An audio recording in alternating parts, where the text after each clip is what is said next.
Oh, my mic was on. Alright. Hi everyone, welcome back to the draft. We are now in the game 2 of Kingdom vs. Fat Kids for the joinDOTA League Season 2 Asia Division 2. I'm Roxas and with me is Coucher, and man, what a game we saw last game. Only 3 kills coming out from Fat Kids. Immediate Batrider ban and Kingdom banning Lycan as well. What do you think they got to do differently to bounce back in game number 2? Well, I guess they just have to play a little bit more conservatively with their supports when going up against the offlaner, because that really gave them some form of snowball already, because the Elder Titan had so many levels going for him.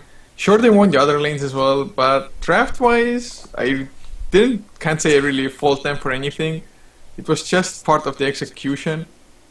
And well, maybe take a mid lane hero that's a little bit more elusive, maybe something like the Puck, so that it can actually maybe avoid some ganks.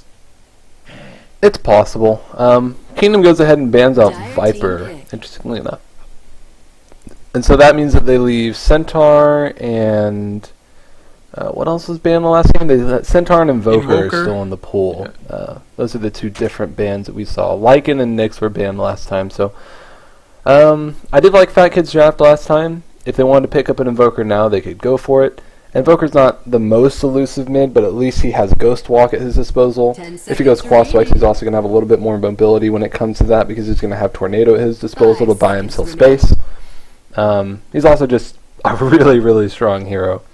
So we'll see what tier 1 pick they want to go for, whether it be the Centaur or the Invoker, or if they want to go for the Ember Spirit themselves.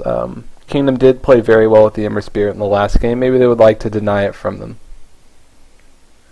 It just really pops to mind any of those heroes. It's so rarely that you actually see them not getting picked up. Every now and then, some tier 1 teams go for like Dazzle first picks, maybe Treant even. Well, at least teams like EG, they do love their Treant, so... Yeah, most of the European meta is definitely centered around healing strats in a way. Mainly because it's like strong lanes are the meta in... I guess 6.80 and 6.81 at least in that sort of area. Which Treant help you out with. So Fat Kid, go ahead and first pick the Invoker. Kingdom responds with the Centaur and the Ancient Apparition. So Dire team pick. Yeah, the last game actually Fat Kid themselves had the AA. It wasn't really impactful. Sure, he hit level 6 by the end of the game. Got like 1 or 2 Ice Blasts off as well. Weren't too impactful because Ancient Apparition actually really wants that level 11 as well, to actually get the extra burst damage going. Before that, he really needs like expert comboing with the other heroes to actually get the burst necessary for the Frostbite to actually come into effect.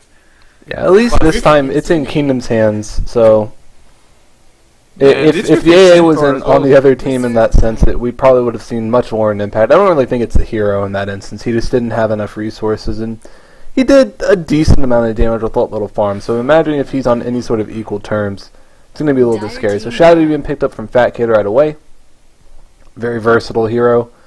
I mean, Shadow Demon is just really good. I still think he's underrated, even though he's first picked a lot of the time, because most people will actually like... I feel like Shadow Demon is always picked up and thought of as a combo hero, like, well, let's pick up Shadow Demon because he's really good with Murano, or he's really good against Batrider, or he's really good against Ursa, right? But he's just a good hero in general. I just get so sick of hearing people talk about him in combos. I just love the guy. Yeah, to be honest, I think his Shadow Poison as well might be a little bit underestimated, or at least not pointed out by casters, that it can be used so nicely for scouting, and it actually does a lot of damage as well once the stacks start racking up. And of course the Demonic Purge is only 50-second cooldown, and it's actually pretty nice against the Centaur as well, because it will get rid of the Stampede, if I'm not mistaken. It does, yeah. And also any ally that is under effect of Stampede, you can just purge them. Easy game, easy life. Plus also any Blink Initiator has a pretty hard time against Shadow Demon, and they kind of have the same issue that they have against Venomancer, where since they're just Plague Wards everywhere, it's really hard to not have your Blink Dagger cancelled and or be scouted out. Same with the Shadow Poison. So, as far as the bans go out, we see the Ember Spirit banned from Fat Kid. Don't want to deal with that. Puck being banned, a good tempo controller, especially with the help of the Centaur and AA, plus lanes very well against the Invoker. Nature's Prophet going to be banned out here. Maybe if they see some potential push strat coming out from maybe a Quas Exhort Invoker, and maybe some global presence with that and a Sunstrike as well. And then the Dazzle being banned out to combo with a Shadow Demon, plus a generally hard hero to go against, even if you have an AA on your team. 10 seconds remaining. Yeah, what do you think actually Fat Kid wants to go for themselves? Banning out the Ember as well as the Puck, well, it makes sure that they don't want to go up against the Silence, I guess. Dream Coil always annoying. Reserve time. But usually you want to pick up something that's really vulnerable to the Silence. If you just ban out the Puck straight up. I don't even think that Puck's silence is the biggest thing about him. Or her, sorry. I mean, her silence is really good against Ember, and the control that Dream Coil offers, in addition to the burst damage against a squishy hero, people kind of emphasize the silence because Puck is just brought up as, well, it's really good against Ember Spirit, but Puck is just very elusive and also team fights very, very well. And also, when you keep anyone in a concentrated area with Dream Coil, instant Ice Blast, lots of Stampede damage. So I don't think that they're necessarily banning the Puck in the mind that they need to pick up someone that's really vulnerable to silences such as Weaver or even, I don't know, Clinks. I can't really think of too many other tier 1 carries. So Dire team I think that maybe they'll go for something like they could go for a Mirana here if they really wanted to. They could go for something pretty aggressive like that. They could go for a Clockwork, which pairs well with the Quas Exhort Invoker, gives them some jump and initiation that they were getting from the bat, but they aren't going to have a bat this game, so they can make up for it there. They could go for a Timber Saw that's very good against the Centaur if they were able to run an aggressive tri-lane and get a one-on-one matchup. But they also need to make sure that they conserve their thoughts for their late game, as there is a Luna on the board who is one of those carries that's just very good at every stage in the game, and she's always a liability if she's farming. Yeah, the Luna actually really like it with the Ancient Apparition and the Centaur. Especially like only the duo of the Centaur and the EA is already so strong, but Luna, so much magic burst as well, so if Fat Kid get hit by a massive Ice Blast, with the Eclipse on top, they're just all gonna shatter, if not die outright.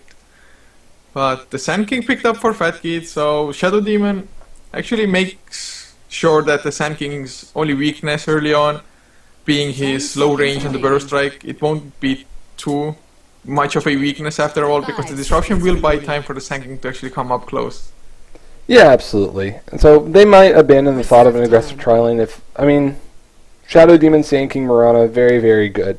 And also, especially against squishy heroes like Luna, who has very low base strength at her early levels, are going to be susceptible of being bursted down. So they pick up a Treant Protector right away.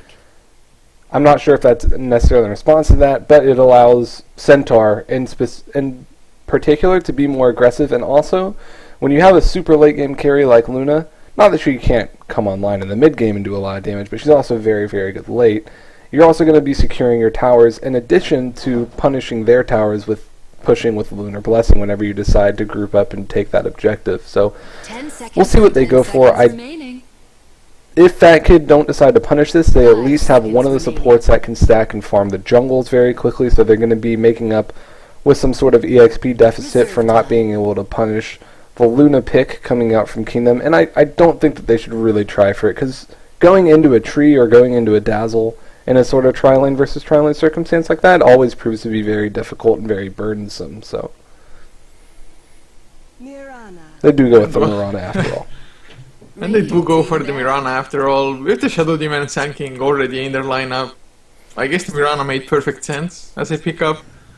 And like we were talking about as well, even though they have the Sand King now, they could still go try to just make the Luna's life a living hell with the Disruption Burrow Strike into Arrow. Then again, the Treant might be enough with the Living Armor to keep them alive. And like you mentioned before as well, that the Sand King can't just stack up the jungle and be like a fourth core of sorts. And I would really like that decision more, to be honest, than maybe going for the aggressive tri-lane. Yeah, I would like that too. Interesting that Kingdom bans Lifestealer again. I think the Lifestealer fit in the last lineup a lot better, but I don't know if going for like a solo lane Lifestealer would be that great. I mean, Dragonite going to be banned out. Strong mid, very good with Luna. He does okay against Invoker. He's still going to get his farm. But they're just nervous about having all their towers gone super early. Especially because they can't trade towers. You can't trade towers against a tree. It's just impossible. And if you commit, I mean, yeah, Forge Spirits help you eat through the living armor charges, but it's just going to be really difficult. And they don't have a whole lot of physical DPS, 10 seconds at remaining. least not anything near compared to what the other team is going to have 5 with Lunar seconds Blessing. remaining. So, Dragon Knight, very smart band coming out. So, we'll see 14 seconds of bonus time coming out from Kingdom. They pick up a Storm Spirit for their mid. Good tempo controller, lanes well against the Invoker. Good initiation and good, able to keep up with some pretty squishy supports. Also able to keep up with Mirana after the leap is what I meant to say. So, plus there's not a whole lot of lockdown. I mean, there's a disruption, he can zip out of that. Burrow Strike, he can zip out of that. It's pretty short stun. Arrow's unreliable. Cold Snap doesn't really do anything. So, unless they get a Scythe of Ice up pretty early, or if they 10 get, seconds remaining. I mean, a Clockwork doesn't work out. So, Storm Spirit, very good pickup 5 is the last. seconds remaining. Yeah, it most certainly is. Usually you do want to go for a Storm Spirit when there's not too much certain lockdown on the enemy team, and that's exactly the case, like you mentioned that out as well. So, and actually it's really nice as well if the Storm Spirit, even if he goes on one target, that target gets disrupted up, he can immediately shift focus. So he's really good in that regard as well, and Ooh. well, a Slark. That is a ballsy pick to pick into a Storm Spirit.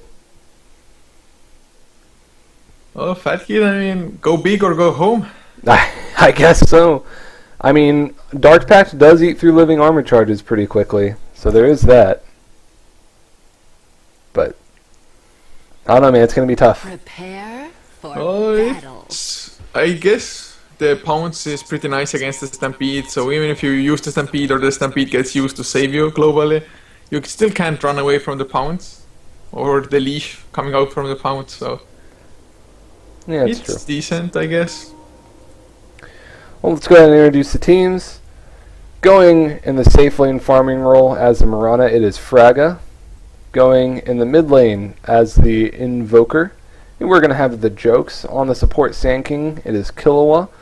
On the off lane solo, Slark. We didn't expect him to, or sorry, vice versa. What I mean, it's Chad. He's playing the off lane Slark. And last but not least is going to be the Jukes playing on the support Shadow Demon. 30 seconds to And battle. for Kingdom, on the Radiant side, the tri-lane will consist of Smashy up on the Luna, Fruits will be playing the Ancient Apparition, and Yomo Konbaku will be on the living, on the tree end. Oh my god. Fixers up On on the the Storm living Spirit armor. heading mid, and 2D playing the offlane Centaur. What I was going to say is I didn't expect him to do one like, wait a second, no, that was 2D and he was Dire last time. Oh no! The battle begins. Now he's on a hero that really is known to man up in the offlane, especially when he starts with a DD rune at level 1. It's going to be really difficult to zone this guy out. And he's actually just going to go mid with this. The Invoker, I mean, he's not going to have any spells at level 1.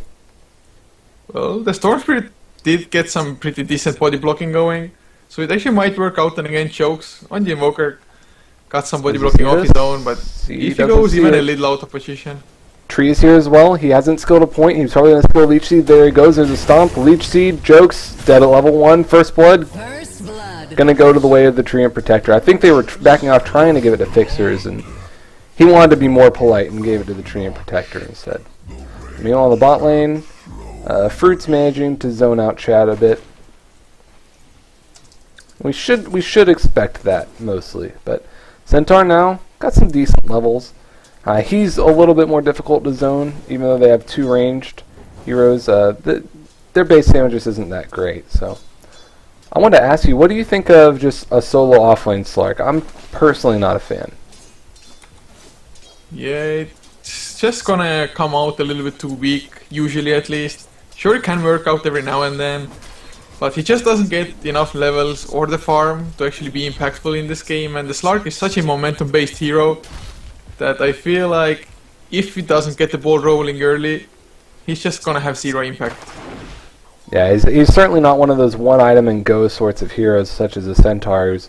I'm going to finish my Tranquils and then I'm going to buy a Blink and then I do anything I want. And most other heroes such as Batrider or Darkseer that can just give up on the lane and go farm their jungle after they get a couple of levels. So, I mean, Slark can, I guess, with Dark Pact theoretically, but he at least needs level 6 so that he can use his Shadow Dance regen to keep jungling, and It's going to be really hard to come by, and like you said, I think that Slark needs to be in a mid or a safe lane role to really have the impact that he needs in a mid game to become a powerful force late game, especially if he's looking to keep up with a Luna. Yeah, Slark versus Luna, definitely not a battle that the Slark can actually win late game, at least not without any help. So 1 versus 1, oh, the Sunstrike. What? What? What were they trying to achieve here? He's just showing him that he's going Exort, you know. Oh, mid lane actually chokes, might be in trouble. There's an Invis Treant around. Yeah, Invis Tree camping out. Looks like he might try to wait until Fixer can come and just get a pull up onto the Jokes as the creep wave comes up. Leech Seed going to be coming up. One punch, slow going to be used. Here comes the pull. There's the Remnant as well, and the right clicks are going to be able to finish him off as the Sand King disconnects from the game. Yeah, and once again Kingdom up to a 2-0 start before 3 minutes in, so looks like they have their rotations and overall playstyle pretty nailed down. I guess they practice it pretty much as well because it really looks smooth what they're doing. Then again, Yeah. they have the space with the lanes to actually have the supports rotating around and not worry too much about it. I mean, if it had been maybe something other than a Slark, who could be doing at least a little bit more, maybe the Treant wouldn't have such a free time. But the thing with the Treant is, of course, that even if he's not on the tri-lane himself, he can at least help out with the living armor if the offlaner starts to harass a little bit too much or something. Yeah, absolutely. Especially with someone that's pretty low health like Luna. Living armor does a lot more. The same way that a bottle does a lot more for heroes with low hit pools. Oh, never mind. Gank mid lane coming in. Sunstrike going to be used. Fixer going to be burrow struck as well. So, get a revenge kill for the Invoker in the mid lane. Meanwhile, top lane, just some harassment going down, and so that's going to be good. 2 for 1 on the board, and the Storm Spirit goes down before he hits level 6. Yeah, that's definitely a really nice rotation. The only downside, of course, for it is now the 2D getting some XP on the center as well. At least 2 creep wave bursts, and probably the third as well. And actually, what do you think of this Observer ward here in the dire side? It doesn't block up the camp. It does give some nice vision, but do you think he placed it so that it wouldn't be too obvious where the ward is, or that there's any ward at all? Yeah, I think that that actually makes sense. He wants to have the vision, but he also didn't want to block this pull camp. Wow, Slark Actually, actually is it killing blocked? off the Luna. What? Wait, what? Yeah, I think it was pounce into Sun. No, the Sunstrike actually is not on cooldown, so Slark just solo killed a Luna. Yeah, she actually drew a sad face on the map, but top lane, 2v2, and 2D going to be able to actually take out the Shadow Demon. Centaur's just so hard to bring down at these early stages. Fraga's going to get away and have to salve up as well. So, yeah, the help. This is the other thing is, back when, like, Nature's Prophet was a lot more popular, running an Invoker and a Nature's Prophet was a huge deal because you had a global presence in both lanes. Chad getting pretty low there. Not really respecting the Chilling Touch bonus damage, but manages to salve up. Meanwhile, top lane, going to be diving behind the tower here. Burrow Strike going to be on to 2D. Return damage going to be hurting. Arrow to Flying is going to miss. Leech Seed onto the Sand King. He is under the cover of Sandstorm. Double Light is going to be able to take him down, and one more right click from the Tree and Protector. Tranquil Boots now come up for Centaur. He starts regening immediately. It looks like they want to dive on Fraga here, but the Jukes is coming up with full mana. They shouldn't be able to take him down. And in the meantime, in the mid lane, Invoker died solo to Storm Spirit. Yeah, so they're just finding the trades, I guess, and even though the Slark is about to hit level 6 soon, it's still not good enough because the Storm Spirit is having a pretty nice time up in the mid lane. Yeah, like I was saying, just Slark's so vulnerable to a silence, especially someone with heavy disables such as the Storm Spirit as well as high damage. Speaking of which, he jumps in the mid lane onto the Jokes. Leech is going to be there. Sunstrike going to be used to try to hit Fixers. He actually inadvertently jukes it. He might have wanted to just get an overload proc, but now we're going to be able to take him out, and he'll be able to regen with the power of Quas. Yeah, the Quas ball is so strong. And actually, Invoker, not the squishiest of heroes as well. Not by any means the tankiest, but he even had 7 Magic Wand charges, just in case, if necessary. So, Invoker, I don't actually even know how he even died solo to the Storm Spirit before. But now, at the top lane, 2D, on the center, he's level 6, has his Tranquil Boots, and with it, he's actually started just double-aging Mirana every time he wants to come close for the creep kills. I mean, that hurts. He has the regen, Mirana doesn't. So, gonna be good stuff. Mirana picks up the phase boots, so a little bit more damage to try to maybe harass him out of lane. Slark did get harassed. Chad has to go home. Not level 6 just yet. He'll be able to pick up that remaining experience. And now, there's a ping towards the mid lane. The Jukes is coming. Storm is level 6, but he only has 200 mana. Disruption going to be used. Here comes the Treant Protector, though. He throws down the Leap Seed onto the Jukes. Fixer is going to go down to the Sunstrike, certainly. There he goes. Now the tree is 1v3, but Fruits comes in as well. It looks like we had Forge Spirits invoked. And it looks like it's just going to be a 1-for-0. So good rotations onto the Storm Spirit before he gets rolling. Bottom lane though, Smashy going to be going down to Chad maybe. Dark Pact going to be doing some damage. Essence Shift's going to be doing a lot of damage as well. And he has his ultimate. He just hit it, and Smashy's going to go down to the Luna once again. Or sorry, to the Slark once again. Living Armor buying some time. Is he juking around the trees? There's a TP coming in from Storm Spirit. Stampede is used. He actually got away. Sunstrike going to be coming up, and he dodged it. He anticipated it. Came back for a last hit. Chad coming back. Smash is getting greedy. He wanted to be in EXP range, but he actually dies. He does get the EXP range as Storm does kill the Slark beforehand. But I don't know if that EXP was worth trading your life, Nova. Yeah, it probably wasn't. The Storm Spirit would have gotten the kill anyway, I think, even without the help of the Luna. And to be honest, the Luna, when the Pounce first came out by the Slark, he used the Lucent Beam, which actually was all of his mana, almost. So he could have maybe chosen to go for an Eclipse instead and try to hunt for a counter kill with that. Then again, the creep wave was around, so maybe didn't want to waste it, but I think he should have tried to kite it away from the creep wave and then pop the Eclipse instead of using the last of his mana on one Lucent Beam. Well, really hard to have circumstances like that, and it's all about experience. And I mean, she lived. I just think getting greedy and trying to be in EXP range for the kill is a little bit questionable, but I'm not pro. Meanwhile, top lane, 2D coming in. He got Burrow struck at Pulp. That was not very good communication, but it doesn't matter. They're going to get the Starfall anyway. Sunstrike did hit. Arrow completely whiffed. There was actually the disruption after the Burrow strike.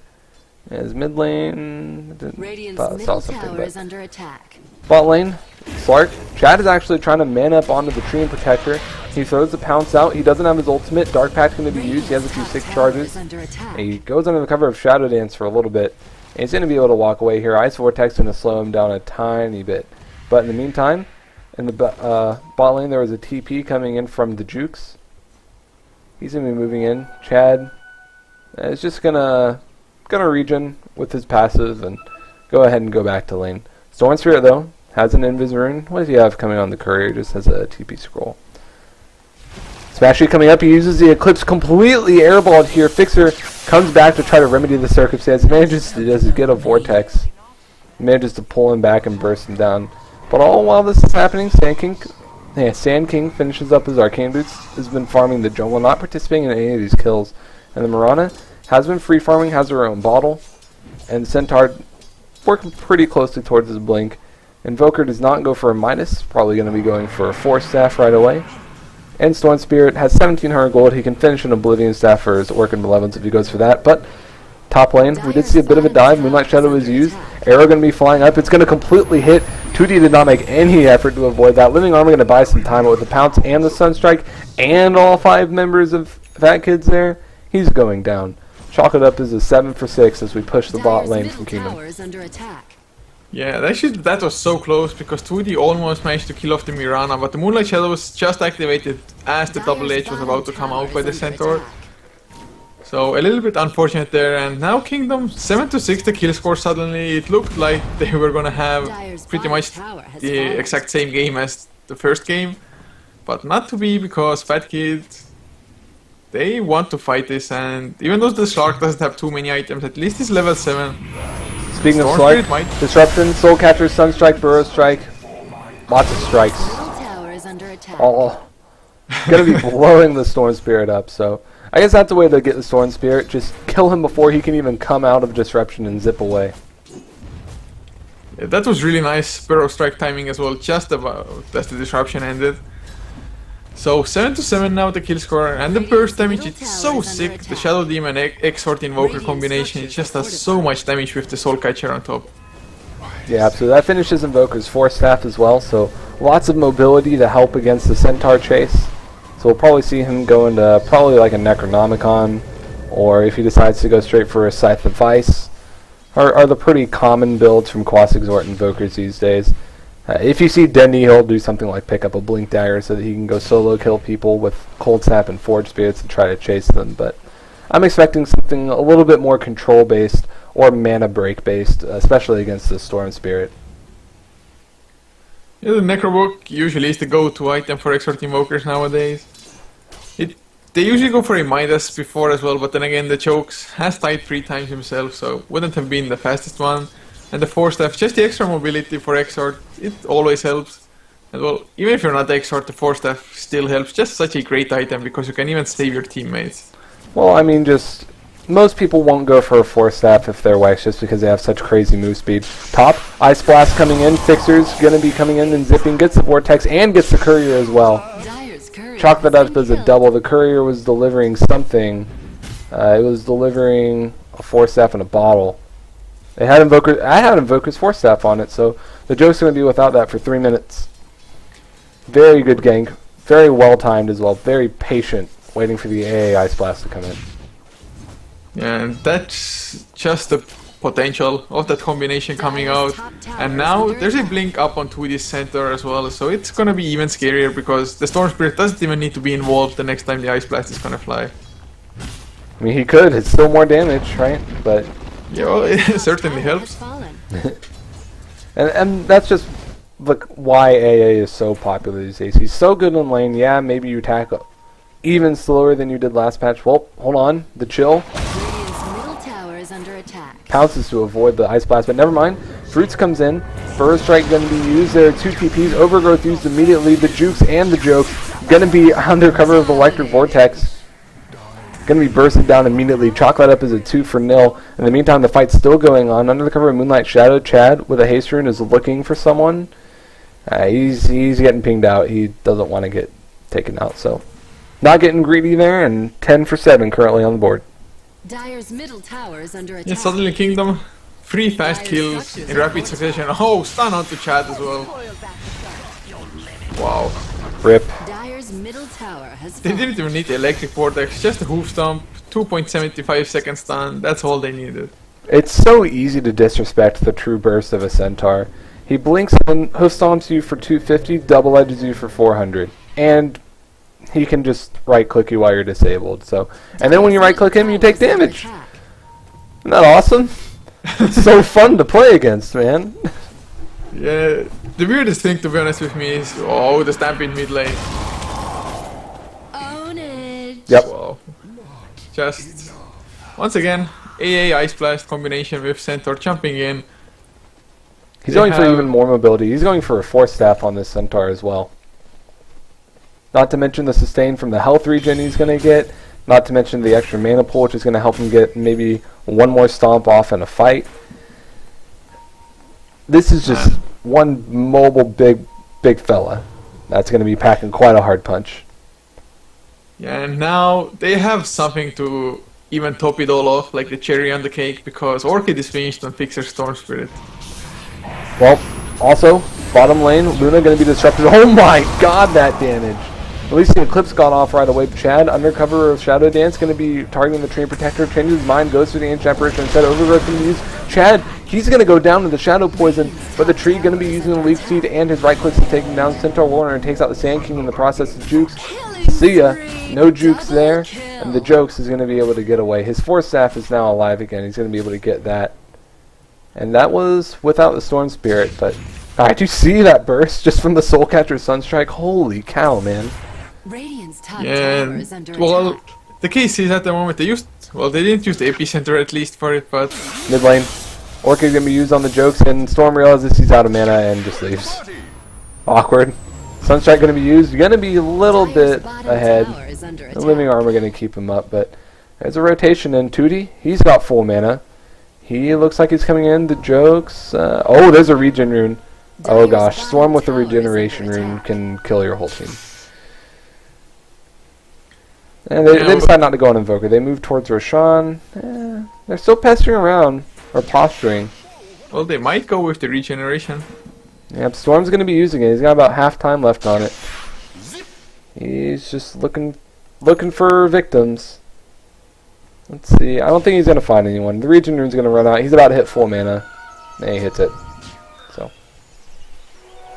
Wow. What the hell is he doing? Wait. What? Sworn Spirit going to be disrupted. Soul Catcher. He's out of mana. He's going to go away. All of his mana for pretty much nothing. Centaur does have a DD, and he has his Force Staff now. This is kind of like when we used to see mags that would build Blinks and Force Staffs. What reflexes from the jokes, though? Force Staffs himself away before the Centaur Hoof Stomp can even connect. Moonlight Shadow used defensively, and Mirana's still free farming. Luna's still free farming. Slark still free-ish farming. Has his Power Treads and Embracer up. Looks like he's going to be going straight for the drums. And Centaur is going to be coming down to the bot lane. Stampede is available if you choose to use it. He blinks blindly and gets a stomp on the double edge right onto the Slark. Dies in a bloody mess. This Centaur is playing really well. Yeah. 2D is playing fantastic in this game and the last game.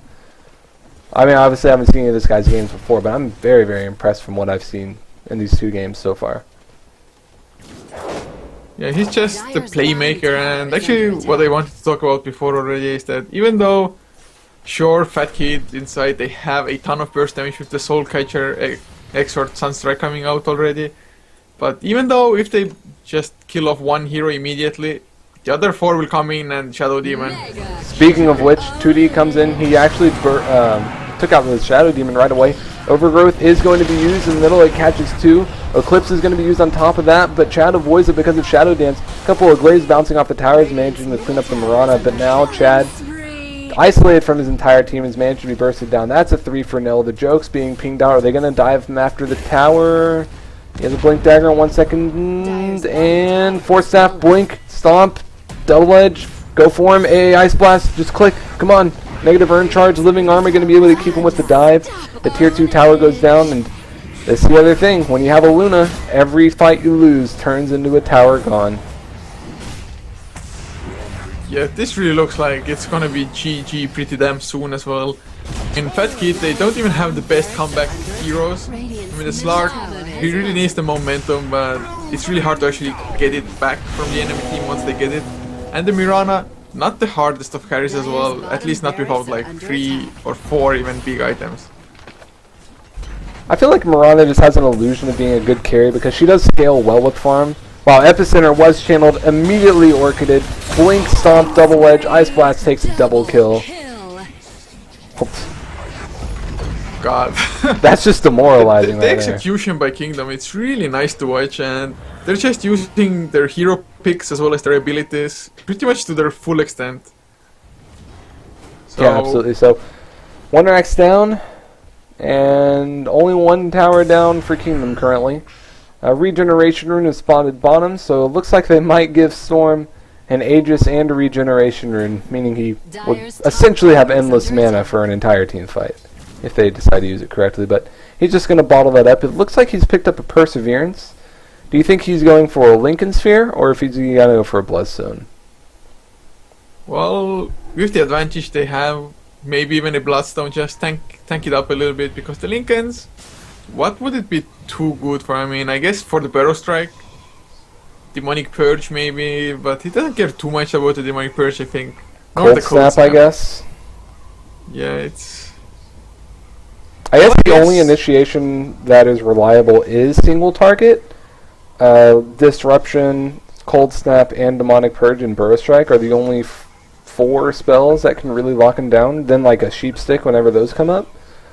So I guess in that sense the Lincolns is smart because the first spell to be used on him is always going to pop the Lincolns and he'll be able to get away. So, speaking of which, he's going to be going on Invoker, throws out the Orchid, going to be able to take him out immediately. Sandking gets a Burrow Strike on the 3, going to buy him some time, but not enough as he goes under cover of Sandstorm. Era actually manages to connect on Konopaku, and the Overload splash damage is going to be able to kill him. In the meantime, in the backside of the fight, Slark comes up into the cover of Shadow Dance. Chad, you're in the middle of 5 heroes, buddy. You're going to get bursted down. That's a 3-for-0 again, and this tower is going to go down Leech Seed is going to be able to heal up the team as well. Overgrowth wasn't even used in that fight. And the Jukes trying to spam out the waves of Shadow Poison, but not sure if he's going to be able to do it. And to be honest, one really good thing is as well, of course, the Centaur, the Hoof Stomp. It's AoE, it's not targetable, and even though the Shadow Dance was there by Slark, he can still get hit by the stun, and wow. Well, Defensive Disruption buys Frag a little bit of time before he dies. Overgrowth's going to be catching Sand King and the Invoker. Eclipse going to be used on top of that. Fresh BKB going to be shown off. Burst Strike going to be landing on quite a few. Invoker doesn't go on the back line. He actually gets taken out, or he manages to escape, but Sand King does get taken out. A little bit unfortunate for them. And still diving the towers. They look pretty low on health and mana. They should still be able to take this time, but their respawn times on Fat Kids is just so freaking low. Oh, Stampede, Blink, Hoof Stomp, Double Edge, Orchid going to be used on Shadow Demon as well. Chad, Undercover Shadow Dance, going to survive for a little bit longer before he dies. Emphasis on a little bit. Oh, actually managed to survive with the pound. Still doesn't make too big of a difference in the bigger picture because Smashy taking care of the secondary racks in the mid lane now. And even though he doesn't actually deal that much damage with only a Yasha, Helm of Dominator, but oh, 3 and Dagon, man. Dyer's middle barracks have Alright, Yort, how many times has Tree built a Dagon? Give it to me. The only stat I'll ever ask you for is how many times a Dagon has been built on a hero and the record. So, in the meantime, everyone buying up their goodies. You kind of do these things where you take a lot of good team fights and you never really go back to base, and then after a while you're like, man, guys, I have like 5k gold. I could buy the whole world. So, going to be a Bloodstone pickup from the Storm. Decides that they're far ahead enough. They want to exacerbate that advantage. Starting off with a kill on Chad. Throws up the Orchid as well. Burst damage from the Overload, and he uses his whole mana pool to try to get that. So gets one Bloodstone charge right away. Sand King comes in, blows the Epicenter just on one. Goodbye, Tree and Protector. That Dagon's not going to help you from that. But never mind, Smashies come in. He doesn't have Eclipse for another 30 seconds, 40 seconds. He's decided he's going to be going for a Butterfly instead of finishing up his Manta Style. No, there's not going to be any MKB very soon. Disruption going to be used. And Burrow Strike into an arrow. Is he going to be able to live? Double Edge is going to be buying him a lot of time. Fixers comes in. He actually gets the jokes right away. So now he has 12 Bloodstone charges right away. It's a very good choice to pick that up immediately. And now everyone's gone home and picked up their goodies. Aghanim Scepter finished up. Eagle Song purchased from the Luna. Pipe finished up from the Centaur. And the pipe just came into play as well, because just as he blinked in, got the Hoof Stomp off just to save Storm Spirit, he also activated the pipe, so no magic damage to follow that, and this is finally gonna be GG, even though Fat Kid, they were really adamant about trying to fight until the bitter end. Yeah, it's good to fight until the bitter end, but execution, especially from 2D, just both games was phenomenal. Luna gets to finish the game with the Butterfly, so she doesn't look like some sort of scrub when everyone looks at the match history. Anyway, that's going to be It's going to be the end of the game. 2-0 going the way of Kingdom. So that's going to be it for us. Once again, I was Roxas. With me was Coucher. We were casting for the joinDOTA League Asia Division 2, Season 2.